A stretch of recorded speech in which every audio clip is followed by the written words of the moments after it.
Hello and welcome to TechCode. Today I'll be showing you how to activate library. So basically library is a hidden finder icon.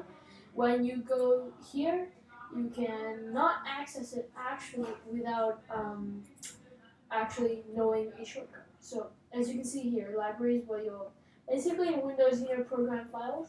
Same thing, libraries here, program files, everything's here. So you can access library. All you gotta do is go, press the Alt key, and an icon called library will appear here. So if I let go of it, it disappears. Click it, and it comes back.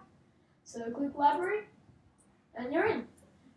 You're in library. So my advice would be do not touch anything in here, unless you actually need to see something or you have some purpose. Because if you mess with anything in here, and your computer gets bricked, not my fault. Because like I've already warned you. But like this is actually a system file, so do not mess with these unless you know what you're doing. So I hope this tutorial was useful. I will upload future tutorials. See you in the next video. Please like and subscribe if you enjoyed my content. Bye!